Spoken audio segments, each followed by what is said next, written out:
Hey everyone, just wanted to give you all a shout out.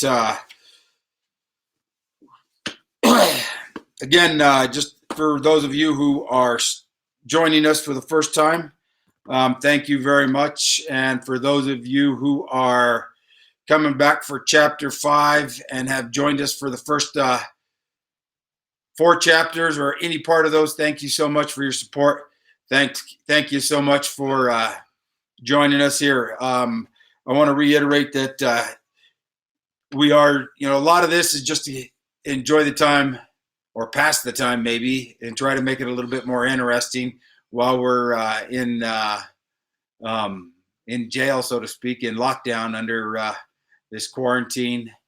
But more than anything, it is just to share this and give everyone a chance to interact, hopefully with Q&A afterwards.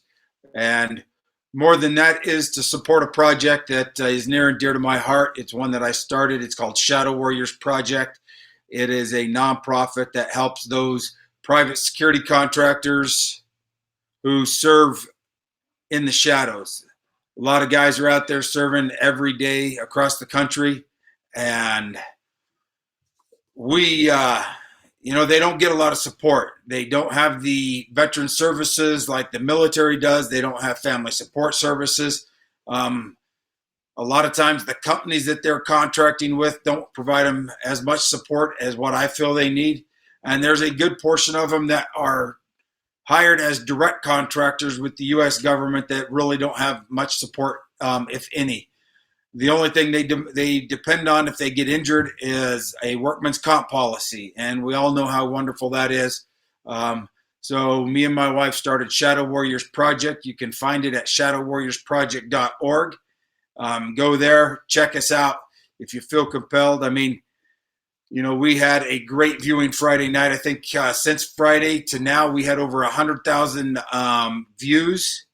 So we did a phenomenal job. I hope we can beat that tonight. We had over 300,000 likes. Imagine if we had just 10% of the people would come in and donate $10 or $20. If you can do a reoccurring for $10 a month, that would be great.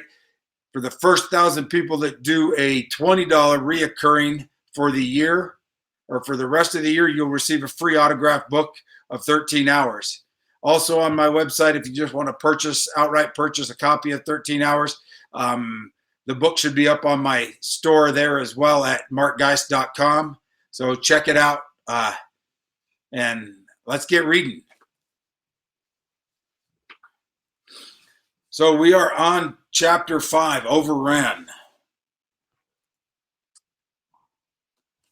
Really getting into the meat and potatoes, kind of what happened that night. This is starting out, if you haven't been with us, right now we are where the consulate has been overrun, and we have 5 of my teammates who have made their way over there and are going to combat the 40-odd insurgents that had taken over the compound.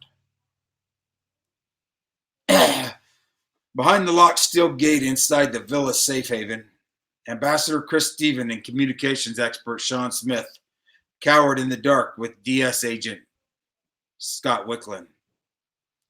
Wicklund heard the intruders breaking through the villa's reinforced wooden front doors, apparently by blowing them open with a rocket-propelled grenade. Staying out of sight, the DS agent peered through the openings between the bars of the security gate. Wicklund watched from his protected position as the enemies burst into the building carrying AK-47s. They plundered the living room, destroying furniture as they swarmed through the villa. Several reached the safe haven gate and banged on the bars.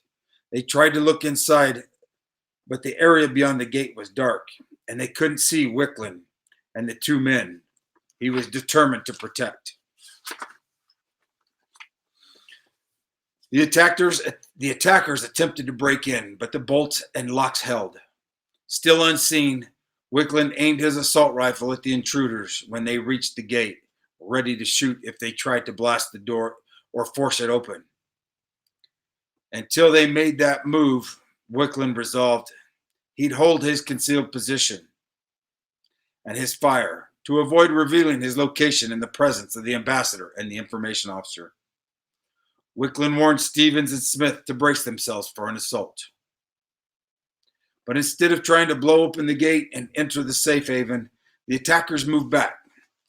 They hauled in the jerry cans of diesel fuel they'd found near the compound's new generator and had already used to torch the vehicles and the Feb 17 barracks.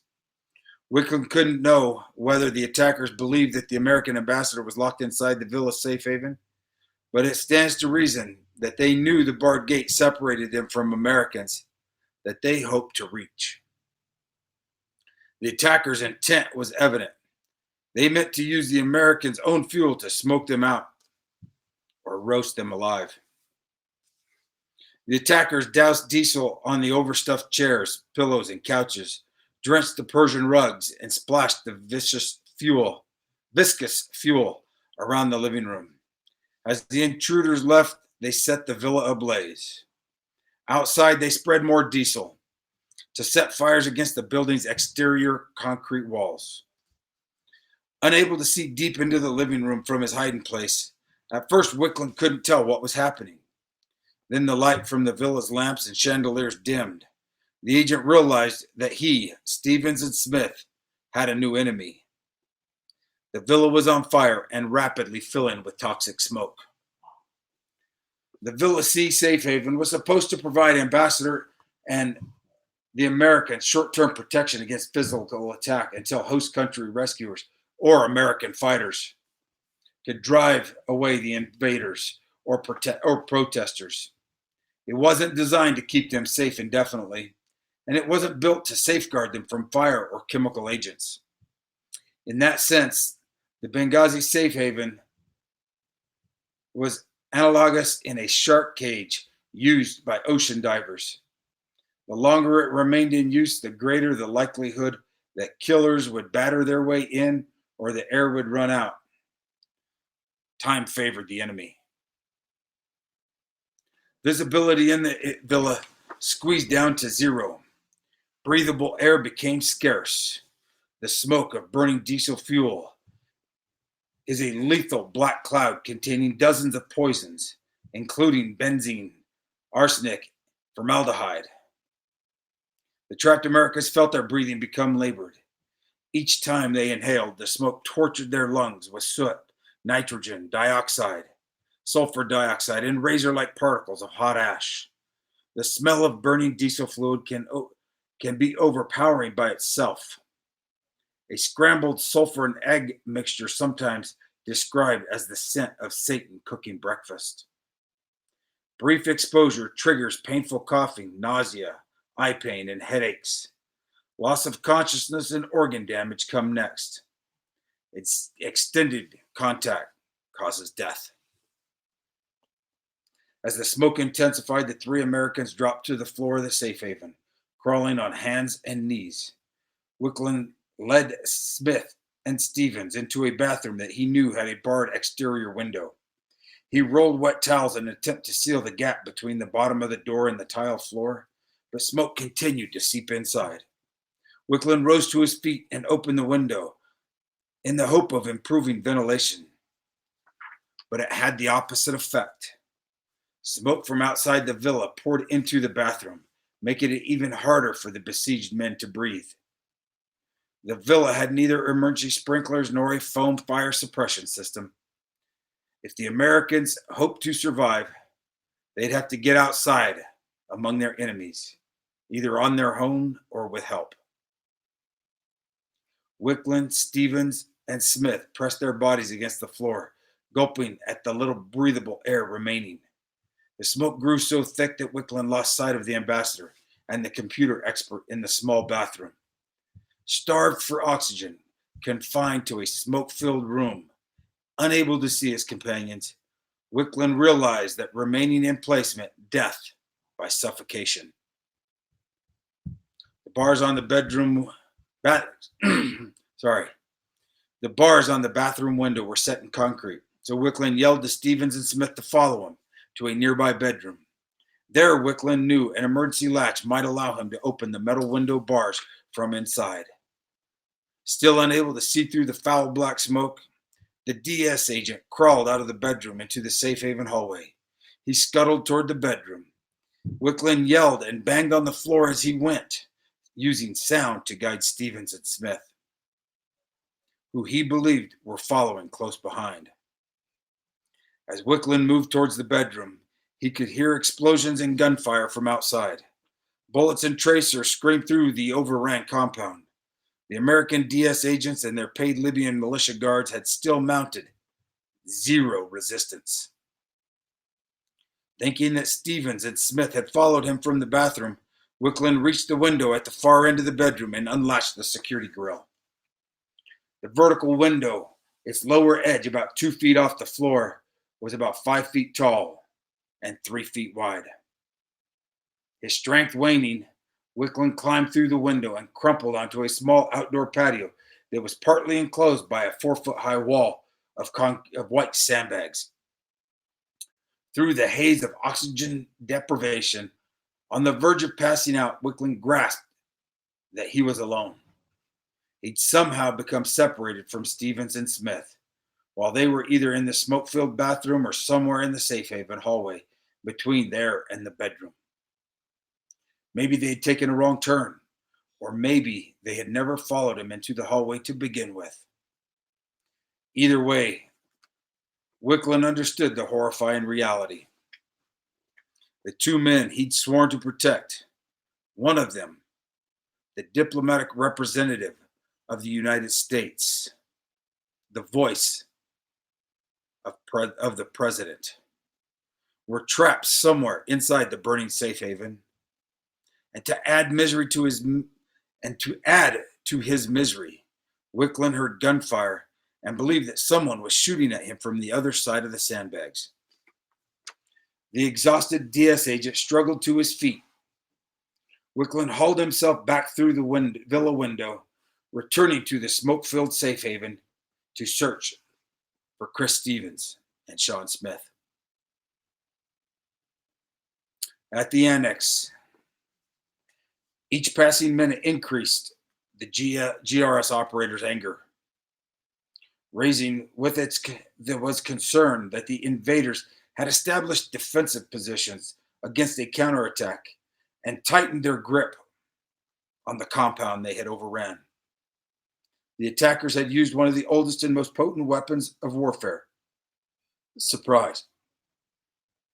Without a quick and overwhelming counterpunch, the aggressors would have time to solidify their tactical gains and increase their chances of achieving their presumed objective: killing or capturing any Americans they could find, above all the ambassador. Chris Stevens' presence in Benghazi was widely known, especially after the local councilman had alerted the militia to the El Fadil hotel event the previous night. Killing or kidnapping an American ambassador on the anniversary of September 11 attacks would be a major coup for any extreme Islamist group. Reducing an American diplomatic outpost to a charred ruin would be just a bonus. So inside the Mercedes SUV, Tonto couldn't contain his fury. "You know how hard it's going to be?" he asked DB rhetorically. "You know how hard it's going to be to fight back on that objective? We're losing the initiative." If he had been alone with DB, Tonto would have raged even hotter, unleashing a stream of creative and emphatic curses that ran through his mind. But with Henry, the translator, already looking green around the gills in the back seat, Tonto didn't want to spook the older man into panic. The operators divided the world into two categories: shooters and non-shooters. Henry was a non-shooter. I think we actually say knuckle draggers and non-knuckle draggers. Yet even as he seethed about being held in check, Tonto felt an inner calm. He considered it a gift, and he felt certain from years of military and contracting experience that the more chaotic things became, the more confident he'd grow. To distract himself from the delays, Tonto tried to focus on their assets: Their quick reaction force team would be 6 shooters strong, 5 contract GRS operators, everyone but Oz, who was still at dinner, and the GRS team leader. Tonto and the other operators knew that they'd be outnumbered, but they weren't just any guys with guns. The operators were disciplined and experienced.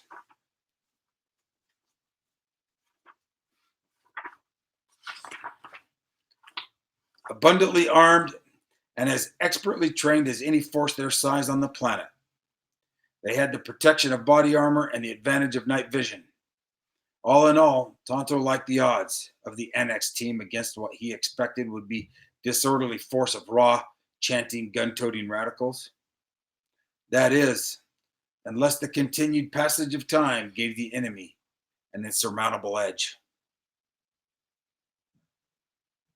So all of you know also we're going through here in chapter 5, page 108 to 109, we have several pictures. And when we get to the Q&A, feel free, let's talk about some of those as well.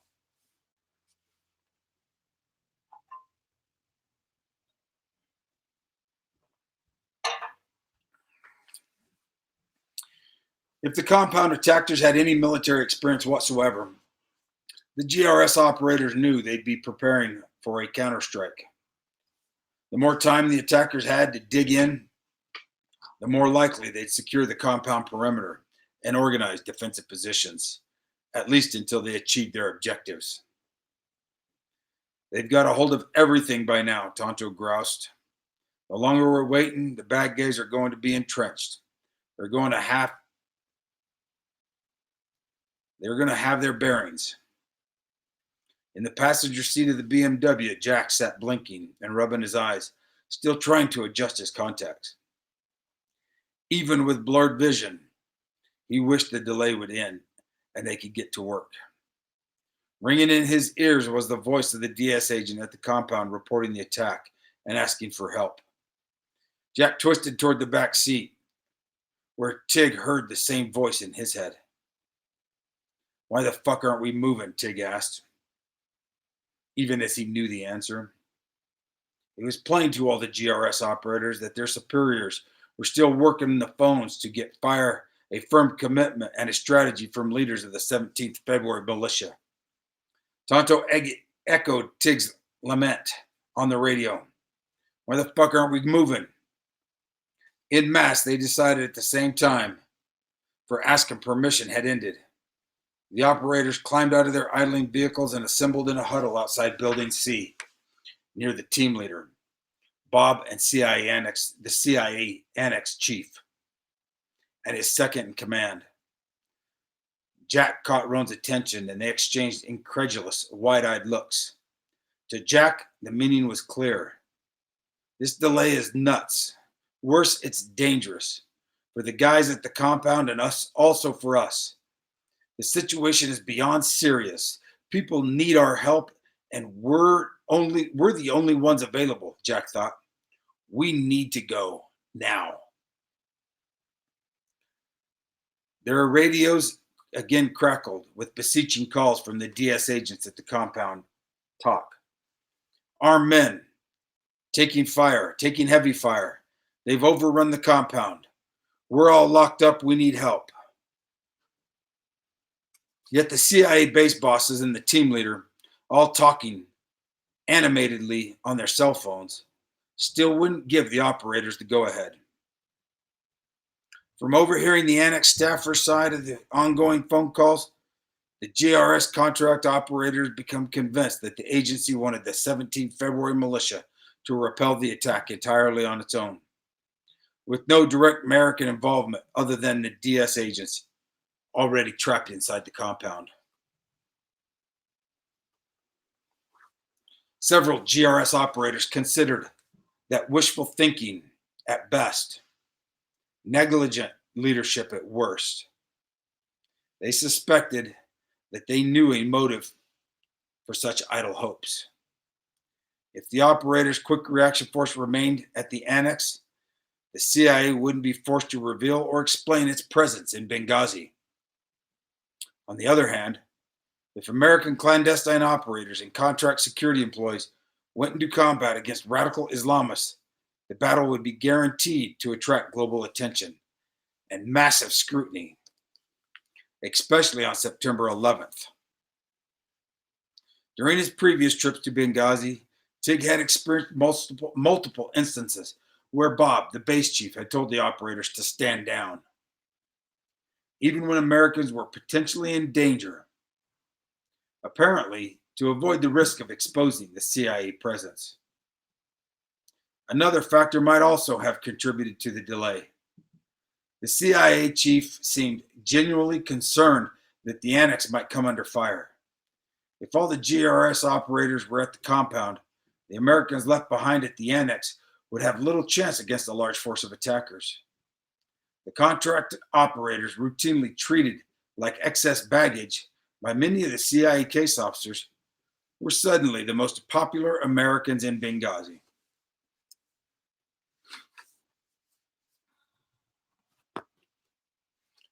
Another radio call came from the compound. The warbling voice of a DS agent was so tightly controlled it sounded constricted.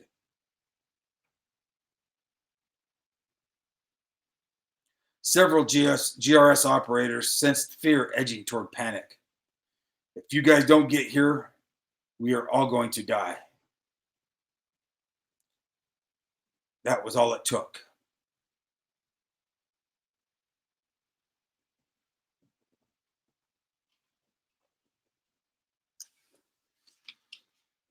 Another radio call come from the com. If you guys do not get here now, we are all going to fucking die. Roughly 20 minutes, possibly more, had elapsed since the operators had first mustered at Building C. They were long past ready to go. If the cavalry wanted to do anything, it needed to move out, with or without approval. We need to go, Tonto told the team leader. It wasn't a question. The four other operators felt the same. Tonto told the TL, get in the fucking car. The team leader ended his phone call and got in. They still lacked clearance or a firm idea of what support they might get from the 17th February militia. And with the DS agents holed up, the operators had no inside intelligence on what they were about to face. But Roan, Jack, and Tig mounted up in the BMW at the head of the two-vehicle convoy. The GRS team leader got into the back seat of the Mercedes SUV alongside Henry and behind Tonto and DB. Tonto put his hand on the gear shift and hailed Roan on the radio. Is you up? He asked, using slang to ask if the team was ready. Roan leaned out of the half-open driver's side door. He glanced back at the BMW with a wide-gutted smile. Roan struck out his muscular arm, balled his hand into a fist, and flashed a thumbs up. Tonto returned the thumbs up. Roan shifted the BMW into gear, and Tonto did the same in the Mercedes. As Tonto drove around the grassy triangular roundabout at the corner of the annex, heading for the gate, he tried to spot the little family of turtles that lived there. He wasn't sure why, but it was a small comfort, like saying goodbye to a family pet when leaving home for work.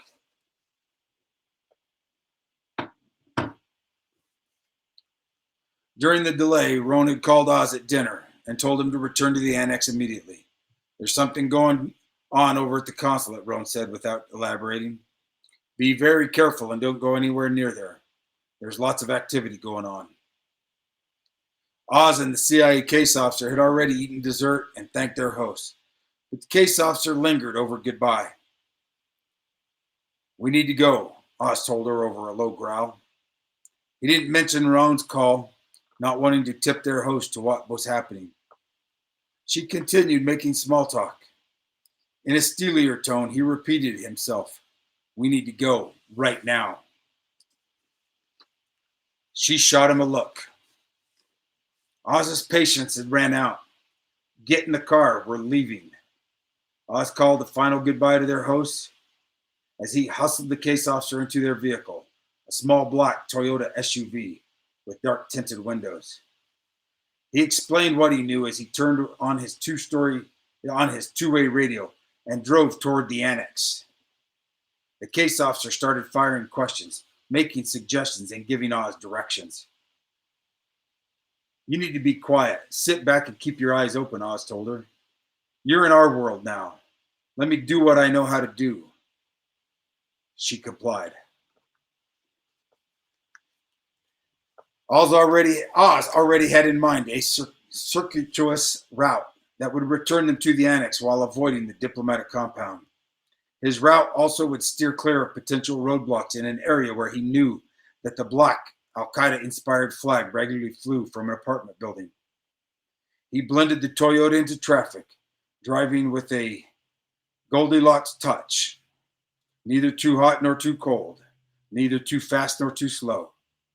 The case officer wore a headscarf, but Oz was every inch the blonde, blue-eyed, beef-fed Westerner. The last thing he wanted was to get stopped at a hostile checkpoint or an impromptu black roadblock and have to explain why two Americans were out driving near 10 p.m. on a night when the American compound was under attack. Over the radio, Oz could hear plaintive calls from the compound. He wasn't sure whether the DS agent on the mic said that they were under fire or buildings were on fire. Either way, he knew it was bad. He focused his mind on the fight ahead. Oz drove along the third ring road to the Mediterranean coast, then turned onto the main coastal road, heading toward the outskirts of Benghazi.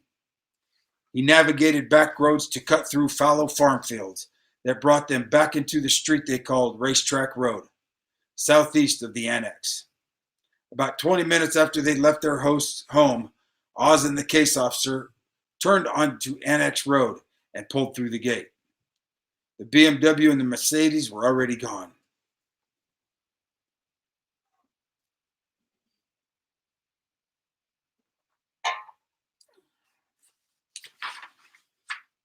The situation at the compound kept getting worse. After re-entering the villa safe haven area through the bedroom window, DS agent Scott Wicklund searched the smoke-filled hallway, but still couldn't find Chris Stevens nor Sean Smith. Wicklund knew that the two men couldn't survive long in such conditions, but neither would he if he didn't get fresh air. Fighting for breath, nearly overcome by the heat, Wicklund returned to the bedroom and climbed out the window through the open gate, out onto the patio. He regained his bearings and caught his breath. He went back inside, only to be forced out again by the heat and smoke. Still, Wicklund saw no sign of the ambassador or the communications officer. While Wicklund continued his rescue effort, attackers swarmed the cantina, where the two Tripoli-based DS agents were barricaded in a back room with a Blue Mountain Guard. Another group of invaders approached the talk, where Alec Henderson and Dave Ubben were locked inside the secure communications room. As they watched the large video monitor, Henderson and Ubben saw multiple attackers trying to break through the building's reinforced wooden door to reach them. Ubben held his M4 assault rifle, and Henderson gripped a shotgun, preparing for close quarters combat. The intruders approached the talk in ones, twos, and threes, testing the door as its steel drop bar was flying kicks. One crouched in a football stance some 20 feet away and rushed forward at full speed. He plowed his full body weight into the door, but it held. The intruders looted and sacked the cantina and tried unsuccessfully to break through the barricade. Back outside, with Ubben and Henderson watching them on the security monitors, the attackers hauled jerry cans to cars parked near the talk. But the cans were almost empty, foiling the plan to set them more ablaze. Back at the villa, Wicklund made several more unsuccessful attempts to find Stevens and Smith. Spent and unable to return inside for another try, Wicklund knew that remaining on the patio would expose him to gunfire. If he blacked out, as he feared he would, he'd be easy prey. A few feet from the patio, a ladder leaning against the side of the villa led to the roof. Wicklund climbed it and leapt over a nearby 4-foot parapet around the edge of the villa's flat rooftop. Wicklund radioed his fellow DS agents, Alec Henderson and Dave Ubben, to talk for help, but his throat and lungs were so ravaged by smoke inhalation he could barely choke out the words. Finally, his colleagues understood the awful message. Wicklund couldn't find the Ambassador Stevens or Sean Smith, and Villa C was in flames. After making the call, Wicklund collapsed on the rooftop. Until that moment, in the relative safety of the talk, Henderson and Ubben had only a vague idea what was happening at the ambassador's residence some 50 yards away. The monitors in the talk showed smoke, but not fire at Villa C. And Henderson and Ubben had no line of sight from their location to the ruin that had been Chateau Christophe. Before Wicklund's call came from the roof, all that DS agents in the talk knew was that Wicklund had ushered Ambassador Stevens and communications specialist Sean Smith into the locked safe haven. To the best of their knowledge, the three men had remained there, waiting for help. Henderson and Ubben had no reason to presume otherwise. As a result, the DS agents' early radio and telephone calls to the annex, Tripoli, and Washington, and elsewhere didn't inform potential rescuers that the three Americans at Villa C had been separated in an inferno of fire and diesel smoke, and that they were in mortal peril. Whether that information would have shortened the delay in the operator's departure from the annex couldn't be known. Henderson and Ubben immediately spread word that Stevens and Smith were missing, and that Wicklund was hurt and exhausted on the roof. With the surveillance monitor showing the attacker starting to peel away, Ubben decided to leave the talk to see if he could help Wicklund and find the missing Americans.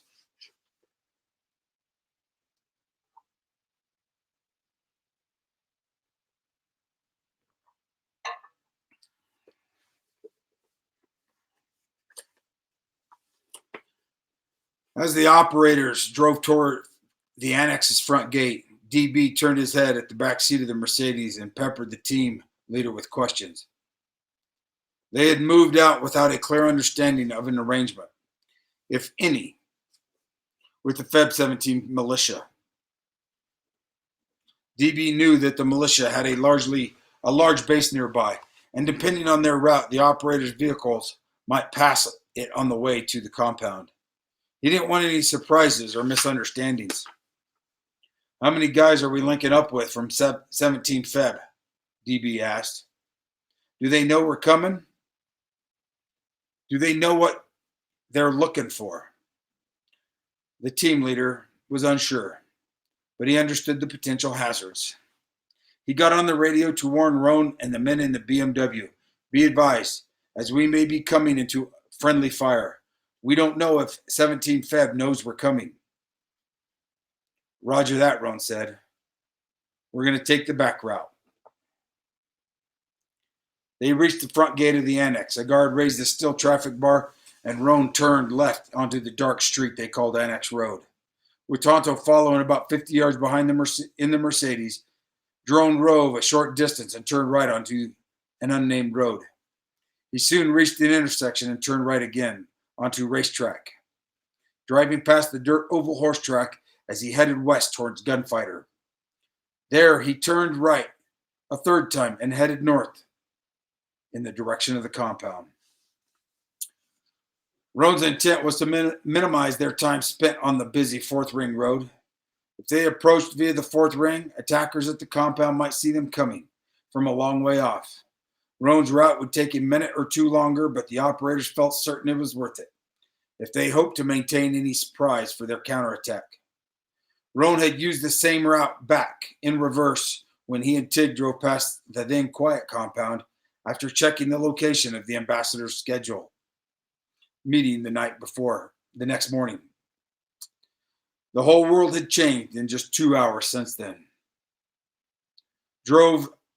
Roan drove the BMW at just above normal speeds, with Tonto keeping pace at a distance in the Mercedes. so each could respond to the other in case of an attack. They bypassed several other cars without drawing unwanted attention. Roan and Tonto worried if they raced at high speed toward the compound, any 17 Feb militia they encountered might mistake them for enemy extremists looking to join in the attack, or over-aggressive police from the already suspect Libyan SSC might try to pull them over in the hope of extorting a bribe. Little talk passed among the 7 men in the 2 luxury vehicles turned troop carriers as the compound drew closer. Jack considered Roan the best driver among them, so he felt comfortable with his old friend at the wheel of the lead vehicle.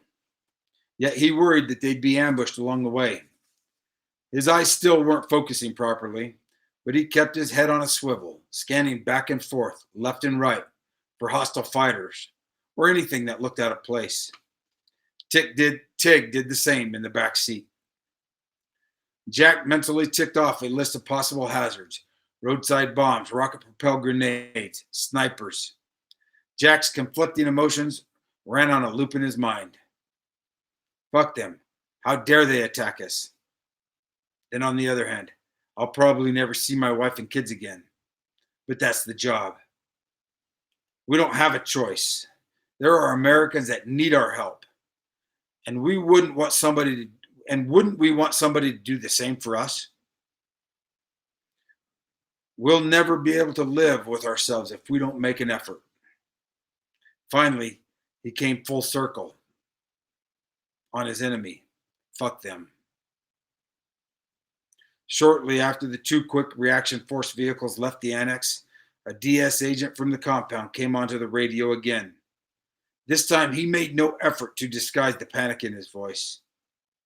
By then, Scott Wicklund had told his fellow DS agents, Alec Henderson and Dave Ubben, that Villa C was on fire and the ambassador and Sean Smith were missing. It wasn't clear whether the new radio call came from Wicklund on the Villa roof or Henderson and Ubben in the talk. Jack heard the voice say, "We need help. They're lighting the building on fire, filling with smoke." In the BMW, the 3 operators said nothing to one another about the agent's plea. They didn't need to. The operators knew that their job was to remain focused on the tasks and the dangers ahead. In Jack's decade-long career as a Navy SEAL, he typically had time to plan an operation meticulously, taking into account every imaginable obstacle. This was the opposite. They had to be ready for anything.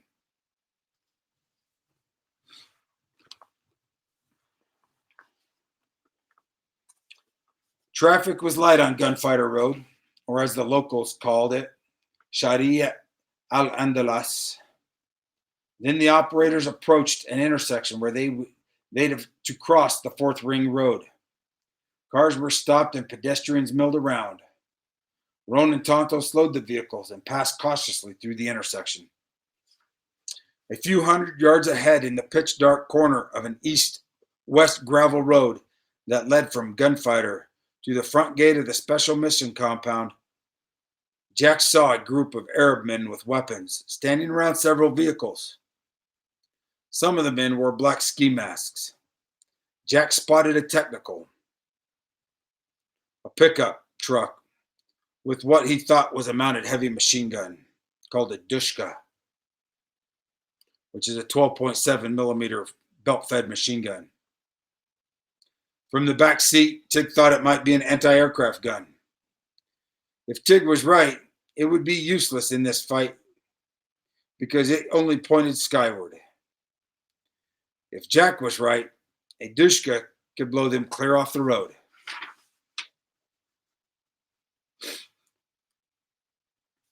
From that distance, seeing the world through the green fog of night vision goggles, the operators didn't know whether the Arab men were a platoon of friendly Feb 17 militiamen or part of the attack force intent on blocking the road to the compound. Either way, the operators had no choice. They'd keep moving forward. Roan turned off the BMW's headlights and slowed to a crawl before the intersection. He stopped the car next to an 8-foot cement block wall. Tonto pulled the Mercedes in behind. The Arab men made no hostile move towards them, so the operators began to hope that they were in fact Feb 17 allies. As they parked, the operators heard an anxious DS agent in the compound broadcast another beseeching radio message. "You guys need to hurry up. The buildings are on fire." Then he repeated the earlier desperate plea.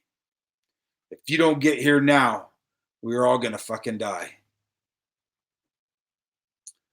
Roan warned the other operators in the BMW to get out slowly so they wouldn't spook potentially friendly militiamen into thinking they were bad guys. From the back of the Mercedes, the GRS team leader said he believed the intersection was supposed to be their meeting point with Feb 17. When the Arab men remained at ease, the operators prepared to leave their vehicles. Tonto turned to the translator. "Henry, get this stuff coordinated and find out who the commander is. We need to get moving. We are way behind." Henry and the GRS team leader warily approached the men in the intersection, hunched forward, weapons in hand but angled downward. Roan, Jack, Tig, Tonto, and DB remained on alert by the vehicles, weapons ready. Suddenly, gunshots rang out close by, and everyone snapped to attention. The second crackled and echoed off the roadside walls and buildings, making it difficult to tell their origin. The shots came in sporadic and random bursts, 1, 2, 3 at a time. As they tucked close to the walls or inside the vehicles, it occurred to several operators that if anyone got panicky about taking fire, a shootout could easily erupt among the men assembled at the intersection. A gunfight on Gunfighter Road. The operators weren't worried about each other, but they still weren't sure what to make of the Arab men, with whom they apparently were supposed to join forces. Jack imagined the worst possibility, a deadly friendly fire incident. When he first heard the shots, Jack thought someone was firing directly at them from further up Gunfighter Road. Then he realized that the shots were coming from the direction of the compound, some 400 yards away to the east. Someone was shooting towards the intersection where the Arab men stood. Rounds from that direction couldn't reach the operators, who remained just south of the intersection, protected by the wall and out of the line of fire. In the darkness and the confusion, with rounds flying and cars passing and people moving in all directions, Jack wondered if some of the shots came from snipers in 3- and 4-story buildings near the intersection. Crouching inside the BMW, the passenger door flung open. He held his assault rifle down between his legs, ready to raise it and return fire.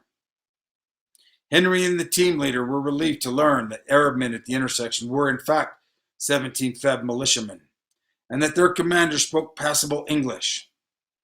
The commander confirmed that he and his men would help the Americans regain control of the compound, or at least try. Still, Tonto didn't like the scene. He'd already expressed his doubts about the 17th Feb Martyrs Brigade to his fellow operators, suspecting that the militia was neither adequately trained or wholly genuine in its claimed friendship with the Americans. Watching the militiamen in action, he judged them undisciplined and disorganized, as they spread out and stood around in no apparent order or military bearing. Several seemed mainly interested in controlling traffic between Gunfighter and the Fourth Ring Road. Yet occasionally, cars still cruised by, their occupants staring at the armor-wearing, gun-toting, Google-eyed, helmet-topped Americans in the street. Incredulous, Tonto turned to DB. "We were waiting for these guys?"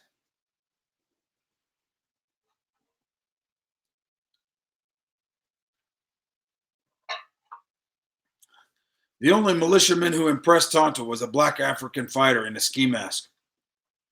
As sporadic incoming fire continued, the militiaman dropped prone to the ground and fired a Kalashnikov light machine gun called a PKM, answering the incoming gunfire by firing east toward the compound. As far as Tonto was concerned, the masked man's comrades didn't seem to know what to do. Tig heard the militia commander say that he and his men had tried to drive down the road to the compound, but had turned back when they came under fire. The team leader, Roan, and the commander discussed a new approach. As the plan took shape, Tonto and DB moved cautiously from their car toward the intersection. They looked down the gravel road. "It's a fucking fatal funnel," Tonto said, imagining how exposed they'd be to enemy fire if they tried walking or driving on the road toward the compound. They could see swirling black smoke and orange firelight rising from their destination. The sky above buildings close to the compound seemed to glow amber. Tonto briefly tilted his head back further and saw pinpoints of starlight, radiating an eerie green in the night vision goggles. When they wore the goggles, the operators had no peripheral vision and little depth perception, making it seem as though they were looking at the world through narrow cardboard tubes with green cellophane on the ends. Several minutes after they arrived in the intersection, as strategy talks continued, DB turned to Tonto. "Hey, Tonto, let's get high." "Roger that, I'll try." DB was thinking like a Marine sniper he'd trained to be. He noticed a 4 or 5-story building on the other side of the 8-foot wall where they'd parked for cover. If they could reach an upper floor, they might be able to establish a vantage point to see who was firing at them and what was happening inside the compound. They might even be able to pick off the enemy shooters. First, though, they'd have to get over the 8-foot wall. A thought crossed Tonto's mind. "Jesus Christ, I'm getting far too old for this." He'd left the annex still in his cargo shorts, and he knew that he'd be scraping skin the whole way over the wall. Tonto approached the team leader and 17 Feb commander. "Me and DB are going on afoot," Tonto said. "We can't wait any longer." The team leader gave them a go-ahead, and Tonto went to Roan. "Hey, buddy, we're going. I'll maintain contact. Let you know when I think it's clear to go down that road." Tonto slung his assault rifle over his left shoulder, grabbed a light machine gun, and draped a bandolier of ammunition across his chest. He threw his go bag over his right shoulder. He filled his pockets with magazines.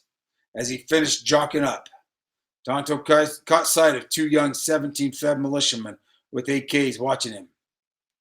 "Hey, you two, come with us." The militiamen nodded, their heads in agreement. Tonto and DB led them toward the wall.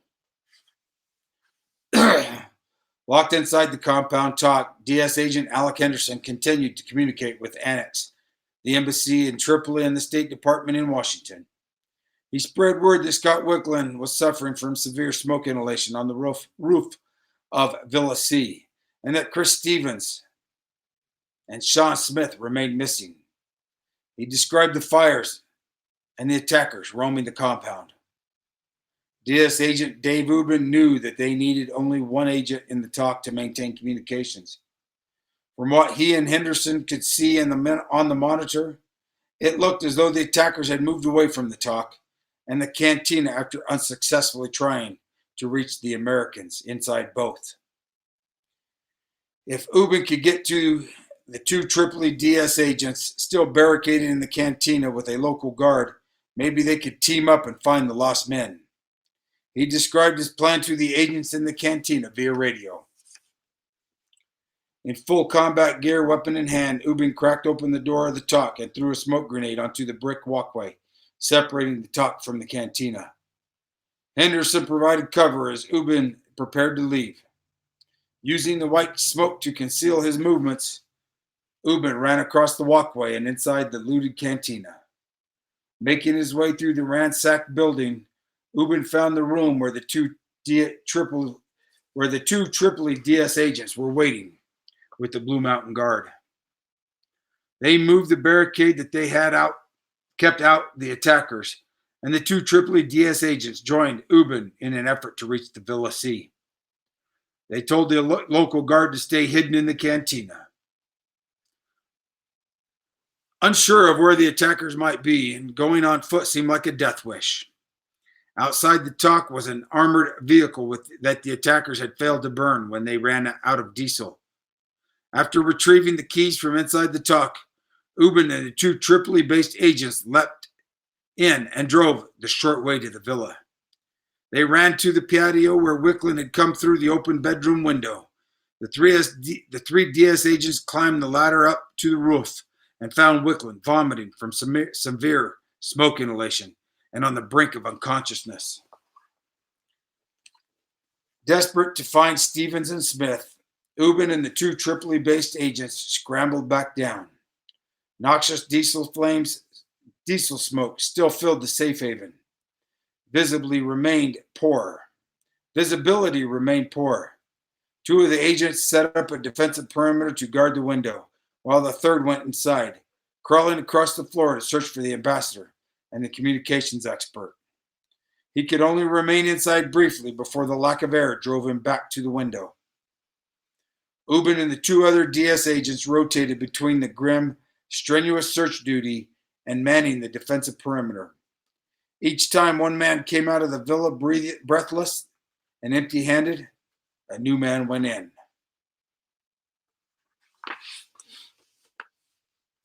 Well, that ends chapter 5. So I think we'll open it up to some questions here in just a little bit. First off, I want to again thank everybody that has helped promote this reading, who has shared it with their lists of social on their social media. I mean, Nine Line Apparel, Baden K9, Charlie Daniels, Travis Tritt, thank you so much. Josh Turner, you all are the best.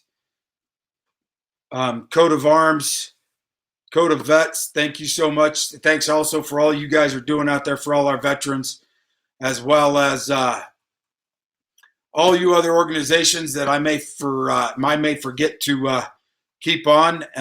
Thank you so much. God bless y'all for your support. JT with Article 15 and Black Rifle Coffee, shout out to you, brother. You're always great in a pinch when I need to get some information out. So thank you so much. Don Jr., thank you, Eric. Trump as well with Trump International. Thanks for all your support and everything that you guys are doing to keep this country safe and keep it on its toes. But while we're sitting here, I think we might have some questions coming in, or we can talk a little bit about some of the pictures and what you guys see in the book between pages 108 and 109.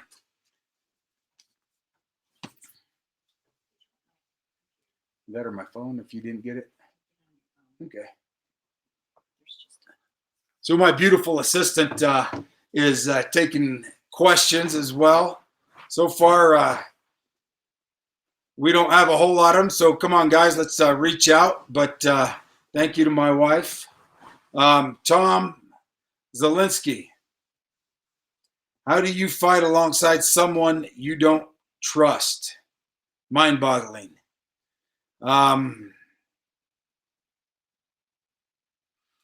You know, it's not always the easiest thing. You got to find a way to, to keep that mindset of utilizing them as a tool. I mean, really, they're just another tool in the toolbox. You got to utilize them as much of an asset as you can. And in doing that, you got to put your faith in the Lord, trust that He's looking out for you, and, ultimately take the fight to the bad guys. Next question is from my wife, Crystal. She says, remember when you were getting ready to leave to go to Benghazi and you told me not to worry and told me how it was like a resort town? Boy, that was a load of crap. I thought it was a resort town up until September 11th. She's sitting over here laughing at me, making funny gestures. Uh, you know, a lot of it is just, I just want to take care of you and not let you worry knowing where we were going and what was the potential there. So thank you for your love and support. Yeah, did you hear that? She said she never bought it anyways.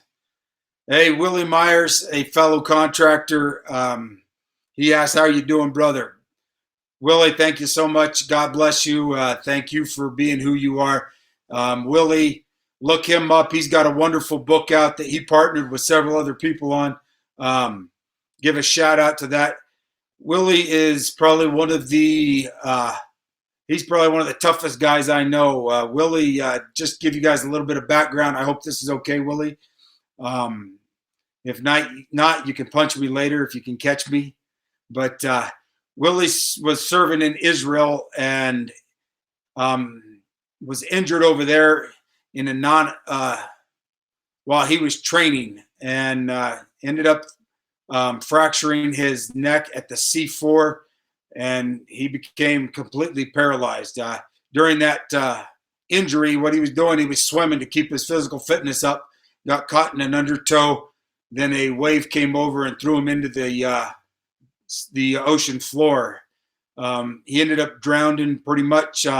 Luckily, he was swimming on a beach where there was another individual who was a former retired Israeli Defense Force soldier who saw what happened, went out, rescued Willie, saved his life, got him back, brought him back to by resuscitation. Since then, Willie's gone through a lot of medical procedures.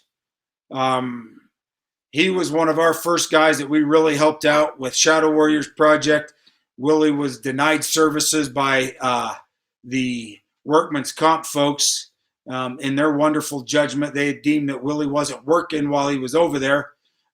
So Willie, being the guy that he was, signed himself out of the hospital and went on home.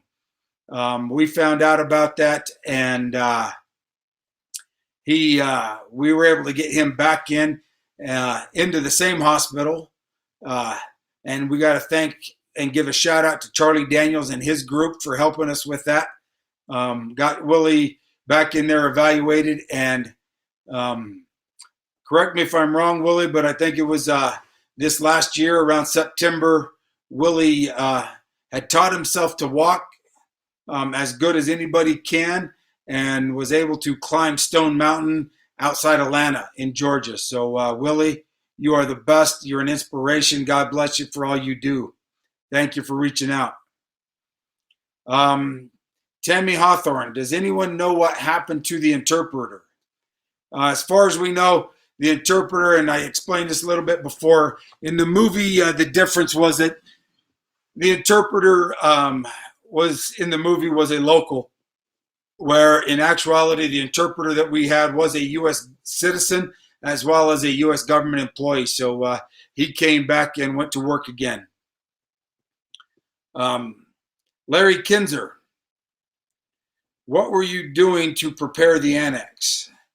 Larry, I kind of live by an old Marine Corps adage, which is, your 6 P's, prior planning prevents piss poor performance. What that means in my mind is, from the day I got there, what wasn't done, but most of it is just like anything in Marine Corps tactics is once you develop your fighting position, you're always making it better. And on a daily basis, we would always be reevaluating our position at the annex, seeing what we could do to make it better just in case we ever did come under attack, pre-deploying ammo cans full of loaded magazines to potential firing positions all around the compound on every rooftop that we could. So being a small force, it would allow us the ability to at least move and shoot and make ourselves to be a bigger force than what we actually were. Harmon, thanks for joining us tonight.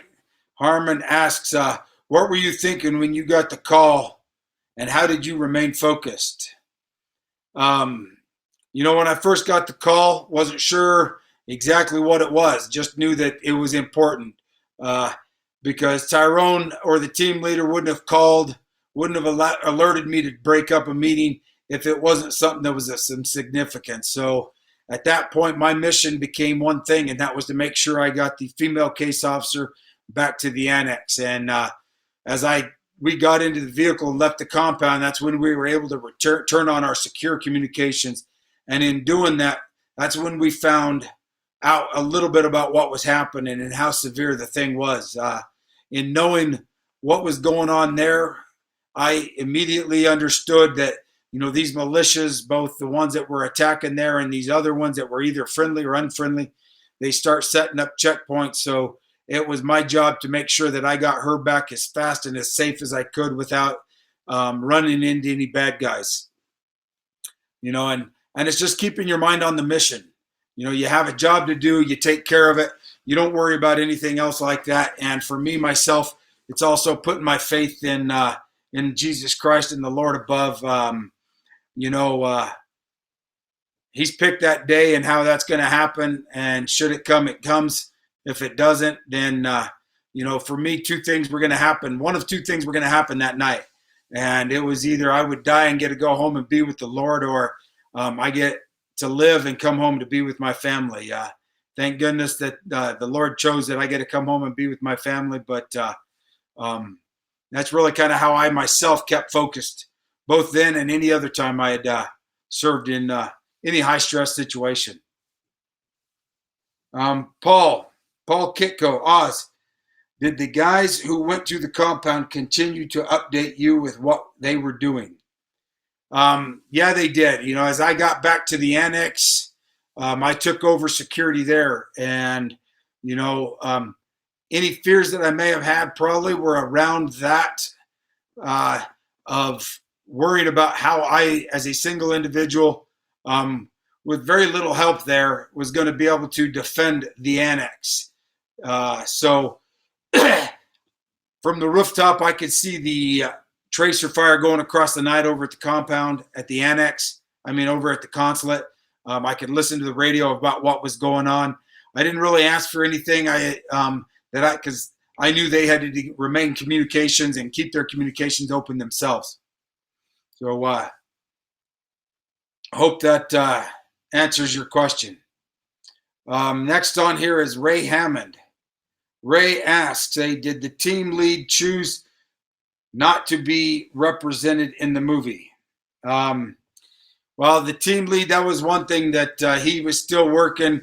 So he was still, his identity wasn't going to be released. We didn't want to release it. So in the movie, what kind of happened, the writers kind of combined a little bit of his, what they knew of him, or at least what they knew of his, I guess you would say his attitude or his persona, as best that we could talk about without giving up anything on him and Bob into that character themselves. Moving on down this, we have Brad Thomason.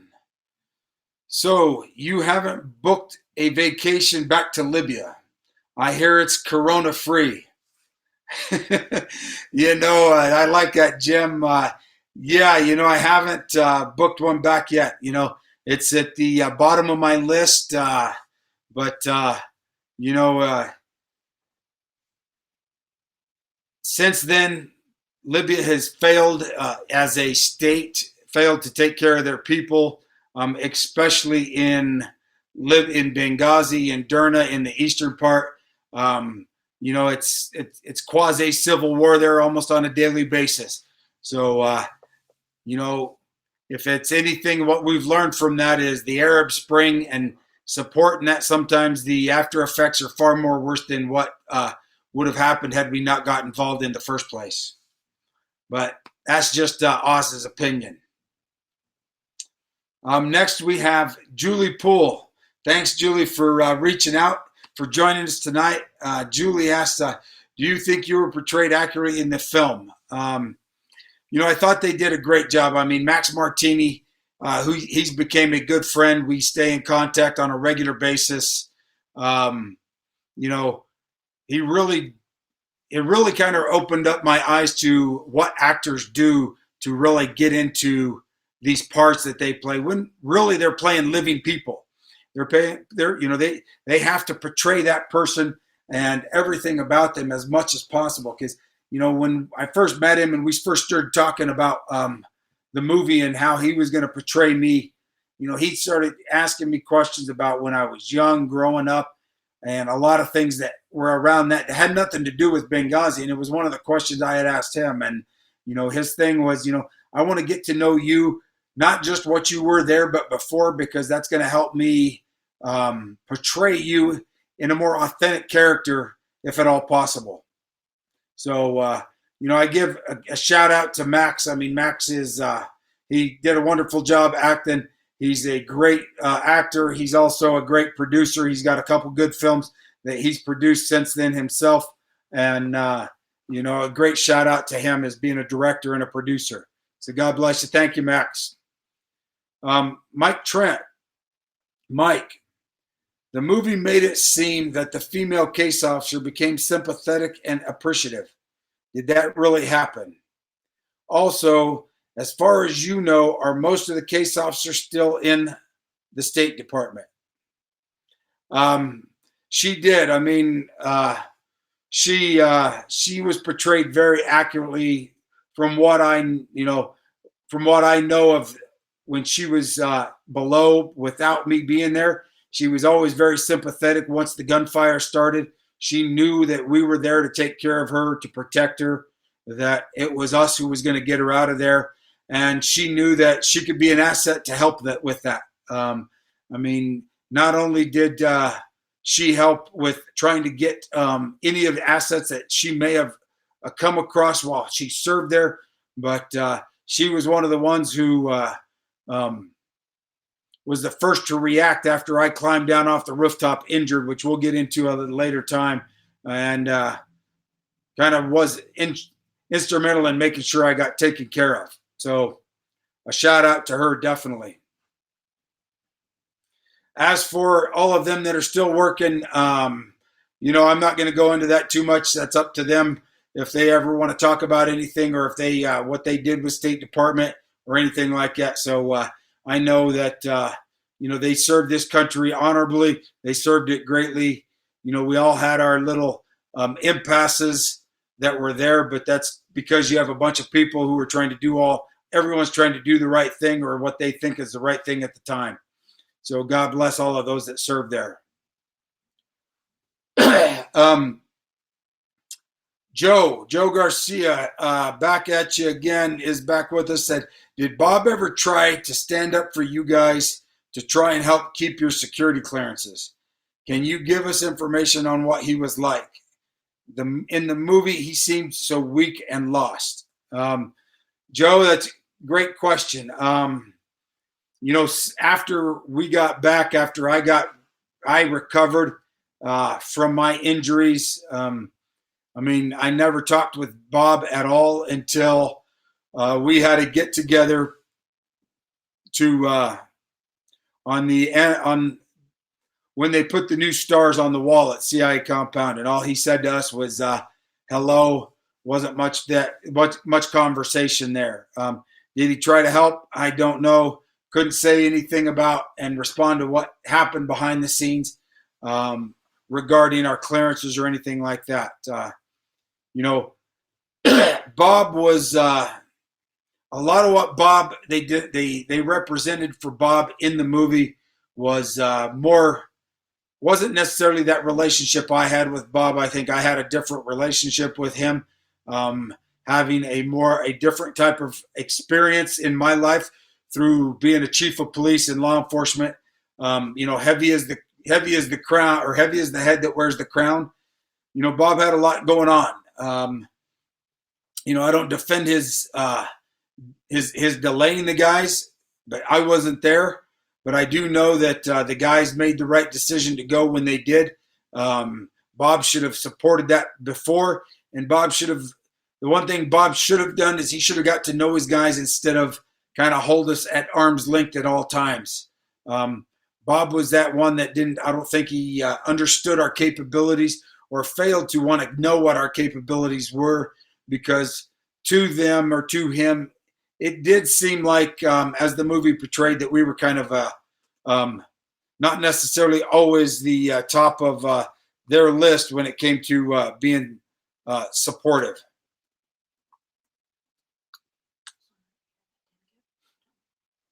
One more, 15.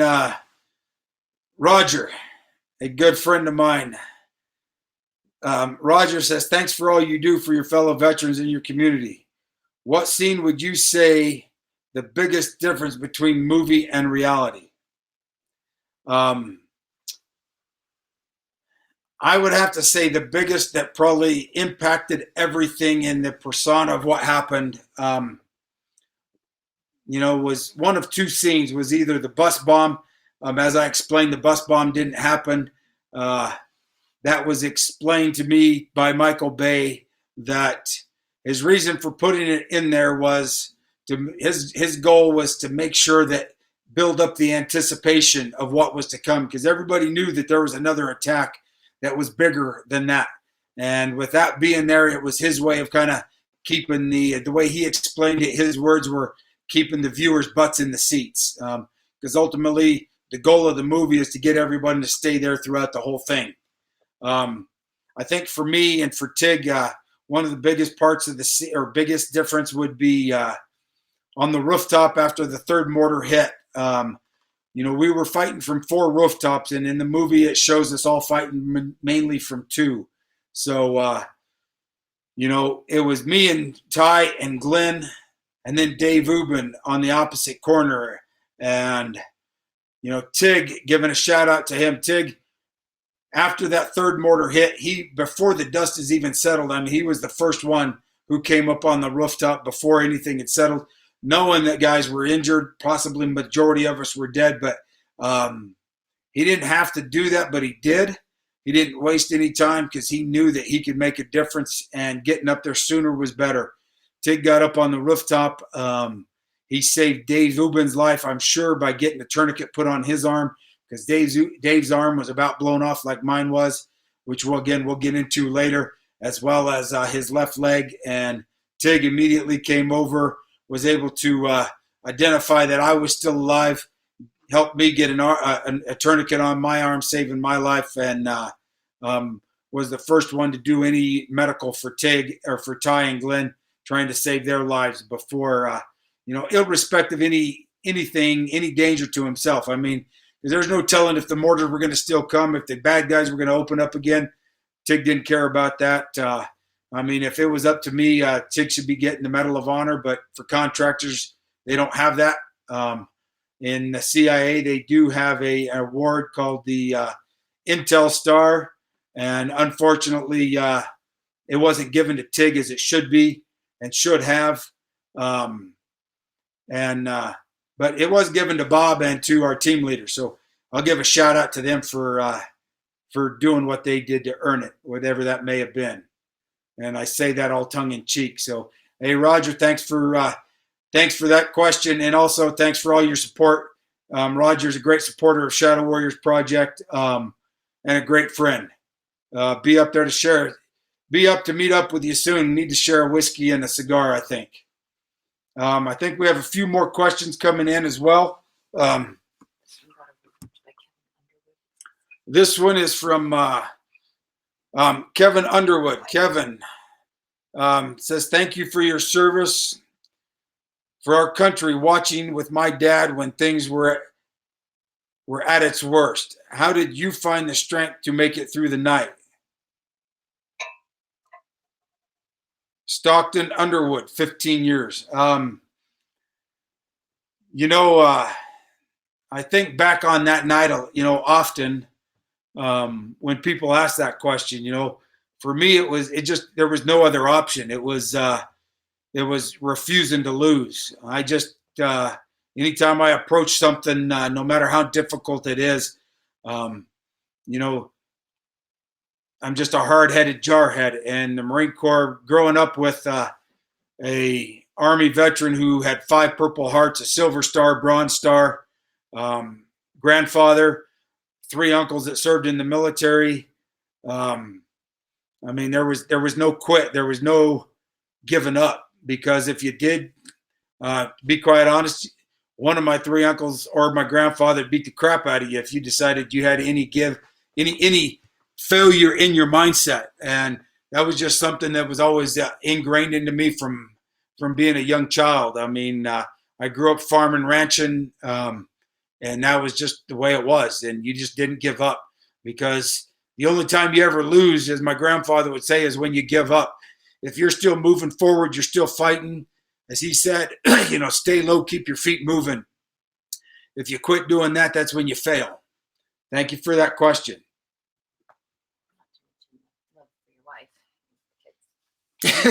As my wife, she just reminded me, there's supposed to be something in there about love for your wife and kids, that is in the back of your mind at all times. But also for me, and I know this doesn't go over always well, but if I put too much thought into that, I forget about what I have to do right then. And I just knew that I'd make it home. I had no doubt that I was going to make it home. I think deep down I understood that there was no doubt that I was going to make it that way, because that's what had to happen. And the Lord gave me the strength and energy to do that. So thank you for that question.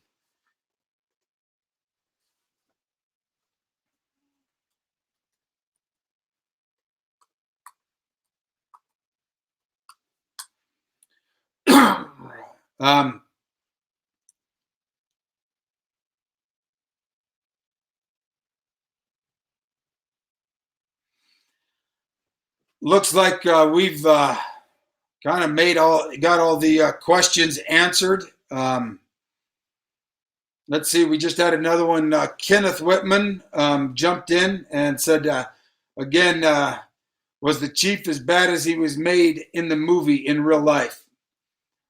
For me, the way I dealt with the chief is, the chief tended to be that kind of guy that was, he wanted to control things. He wanted to make sure that he was that guy making those decisions. So for me, myself, I'll speak to that, and how I dealt with him was, I learned long ago that, there's certain people you're going to come across that are going to be in those leadership positions. And I guess not leadership. He wasn't a leader. He was a manager. I can go on for hours on the difference between a leader and a manager, but managers care about themselves. Leaders care about their people, is the best way I can put that in concise information. So anytime I had to deal, or I continue to have to deal with somebody like that, the best way to do it is make it their idea.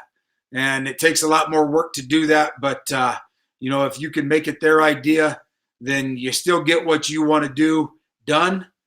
For me, giving credit or me getting credit for some idea doesn't matter. My job was to make sure Americans made it home safe. I didn't care who got the notoriety for it. So for me, hey, Bob, if you're out there, God bless you. I'm glad that the team and I got you back alive, so you could have your retirement and spend the rest of your life with your family as well. But, whatever he did to do that, great. Whatever he didn't, hey, if he needs the credit for it to make him feel good, good for him. Next, we have Christy. Christy asks, how is your arm now? The best way to explain it is it's attached, I guess. It's 14, I think, or 15 operations is what I've had on it. We ended up taking bone out of my hip to replace the missing bone in the radial. I took a nerve out of the back of my leg, cut it up, put it into what they call a nerve tube, put that in there.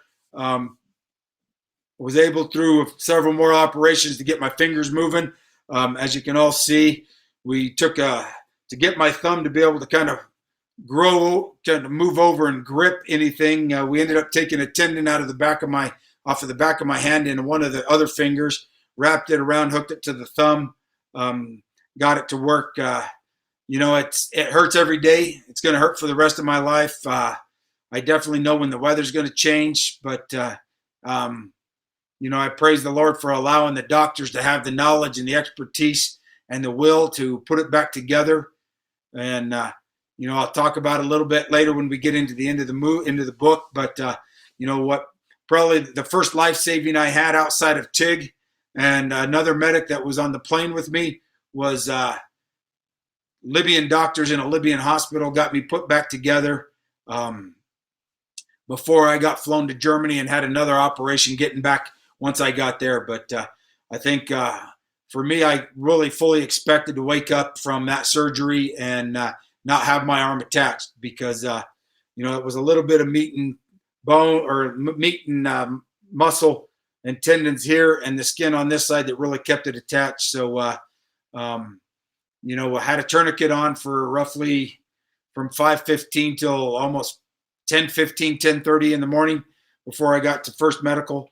So just everybody there is the ones that really saved my life. I gotta give it out to Tig, of course, but then all the doctors who helped me keep my hand. God bless y'all for doing what you do. You guys gained that experience from helping all the other military personnel out there and contractors. So thank you. Jim is asking, says, hey, I'm just a patriot, but I have many friends who are veteran warriors.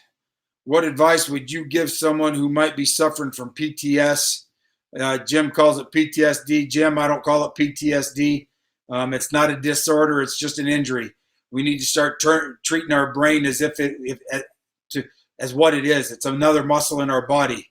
But a lot of these guys from a heavy tour or heavy battle like what we went through, the first thing I got to tell people is, for me, myself, is you can't hold it in. Probably the best thing that ever happened to me from any PTS side of things or TBI or a combination of both, because I've got a little bit of both, is being able to talk about it, really writing the book and then it being made into a major motion picture and getting out and talking about it was very cathartic and still is to this day. Most of us that are those warriors that have been out there through what we've been through in the last 20 some years, we're prideful. We got a little bit of arrogance to us, just a slight little bit, but we take those bad things that have happened to us. We're not going to admit that there's any weakness, and we compartmentalize that in a little place deep down in our body somewhere. Well, the unfortunate thing is when you do that, it's going to come out. Now, what I like to tell guys is tell your story. You ain't got to get out there and write a book about it. You don't have to get on national television and about it. You don't have to get up in front of a crowded room and do it. If you've got your fire team of faith is what I call them, and that's those 4 or 5 guys that are around me that I know that I can depend on no matter what. And some of them are in the military. Some of them I fought combat with. Some of them I fought through Christ with and through the devil with. They're them ones that are going to call you on your BS when you're talking about it. They're going to pull you out of your dark holes when you need it, and you got to depend on them. But tell your story. 2 things is that story that you're telling is something that's unique to you. And your offspring, whether it be your kids, your grandkids, your great-grandkids, or your great-great-grandkids, they deserve to know what their father, their grandfather, their great-grandfather went through. I grew up with a grandfather that, as I said, he had 5 Purple Hearts, was a tank commander in World War II, was at the Battle of the Bulge, had the French Fortigé, the Belgian Fortigé, had the African Campaign Medal, which tells me that he fought somewhere and probably in Libya and bled there as well because he had a Purple Heart from there. But I don't know the details. I don't know the full stories. So I just got to look at the shadow box that he gave me, look at the ribbons and understand where he'd been and where he might have went through and those things. But that story should always be told. So if I can, Jim, encourage those friends of yours who are veterans, who are warriors, to tell your story and make sure you reach out and let people know. Don't have those bad days. We're all going to have them, but don't be afraid to talk about them. I hope that helps. And anybody out there, we all suffer from a lot. We got a lot of people out there, a lot of veterans that are taking their lives. One is, don't be afraid to call them. Don't wait to call them. Make sure you let them know that you care. Make sure that they're okay. We call it check your six. Check every one of your buddy's six. And those of you, if you're struggling, don't be afraid to reach out. There's a lot of great people and great organizations out there that'll help you. Across the board, there's a lot of loving Americans out there that have started nonprofits that want to take care of you. Reach out.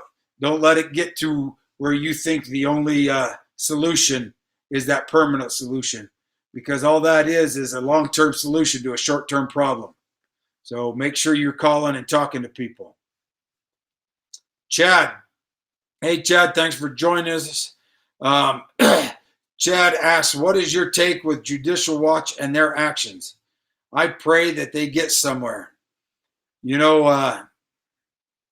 Tom at Judicial Watch is a great American, a great friend, and, he's fighting for the truth, not just with Benghazi, but through everything. And without having those guys like that fighting for us, fighting to get the truth out there, I mean, we're in trying times right now in this country, and have been for some time.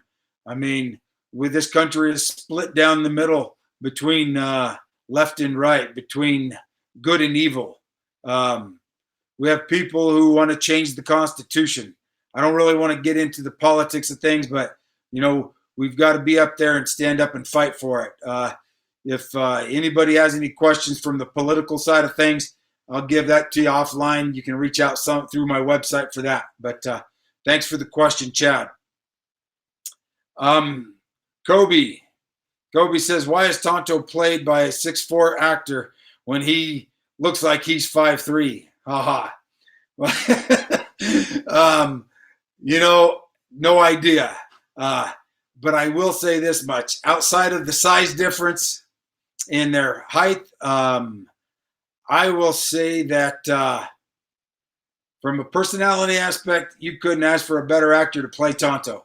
They got him to a T. Tonto is that guy that, he's going to always bring up a joke, whether it's at the right time or the wrong time. He's that guy. And everybody in the world, or everybody that has been part of a team, y'all have one. He's a go-getter, but he's always in those times that seem most inappropriate. He's always the one that kind of makes sure that he talks about, he's got that joke at hand. Next we have TG. I'm probably getting your name wrong, but thank you for reaching out.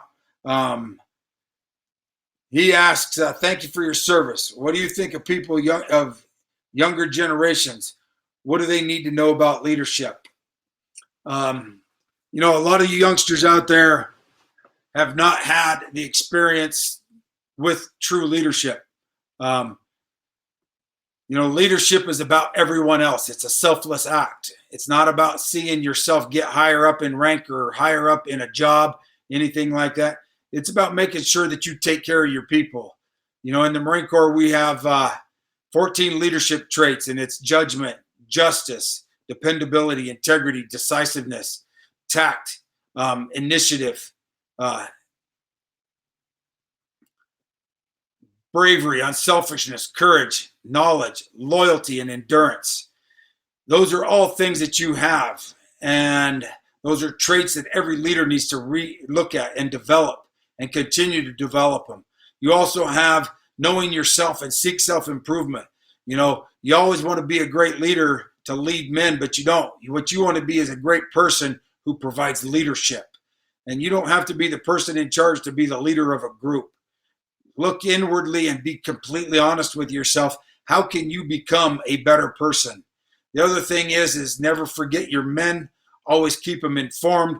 Let them know that you care about them and that you're going to bring them home. And again, that doesn't have to be because you're the person in charge. So many times people think that the only way to provide leadership is you got to be in charge. Well, if you are a strong person and you build yourself with those leadership principles, those leadership traits, and you build yourself into that, you're going to be followed. And people are going to seek out somebody that has the strength, who knows themselves, who's going to take care of their people. So always remember, it's a selfless act of being a true leader.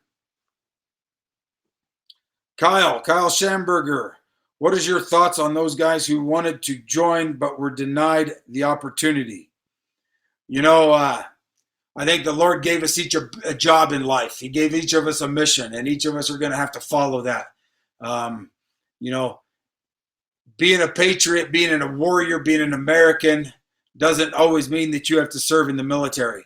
There's always ways to serve, whether it be serving at the federal level, the state level, serving in your community, being that leader within your community. And when I say that, that person who is a true hero in my mind is somebody who does something they're not trained to do. That person who stops on the side of the road to help somebody who is in need, that gives that little bit of extra when it's not necessarily demanded, when you stay and hold your integrity even when you're not being watched. That's the true that's a true patriot, a true American, a true leader, and a true warrior. Stand tall for being a warrior for God.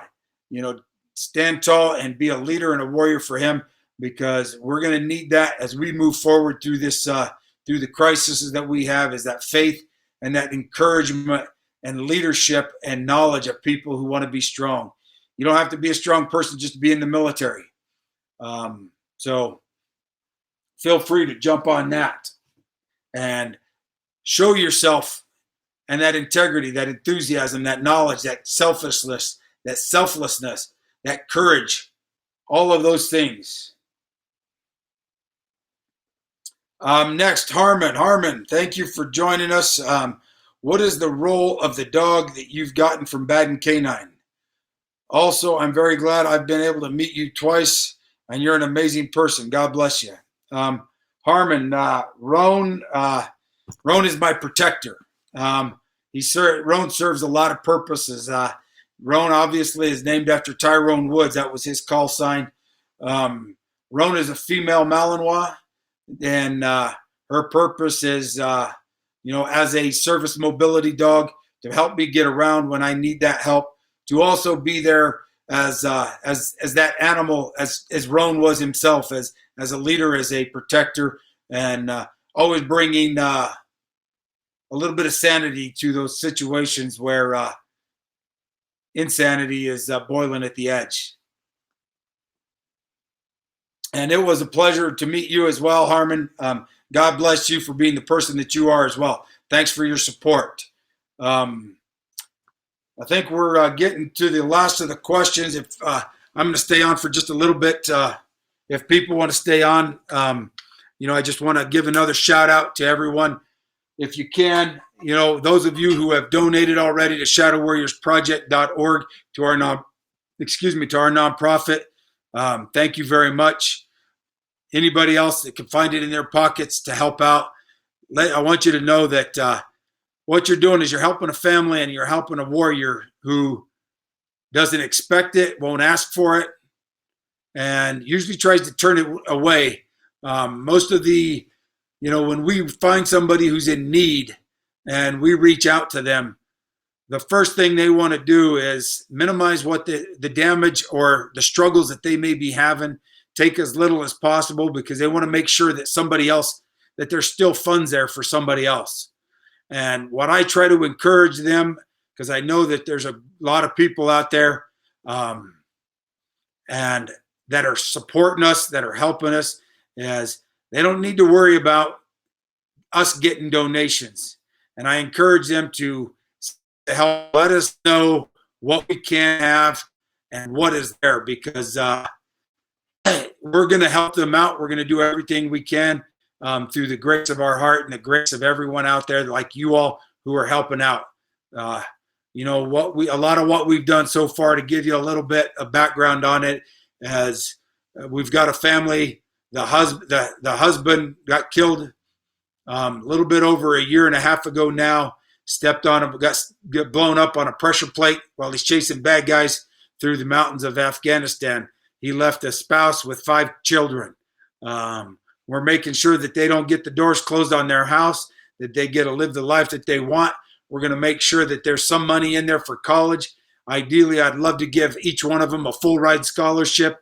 And the only way we can do that with the donations. But the family has earned it. The kids have earned it in my mind because they've supported their father who made the ultimate sacrifice. We've got people like Willie, who is an inspiration to overcoming adversity. I mean, a guy that was told he'd never walk again, swore to the doctors that he would, and he's kept to his word, and he walks to this day. He is an inspiration to everybody that he comes across. He is one of those people that we love helping. I can't go into every one of them. I mean, since coronavirus came about, we've had at least 5 people reach out to us, and we're working on helping each and every one of them. So all of you that can help, please do. Thank you so much for all you're doing.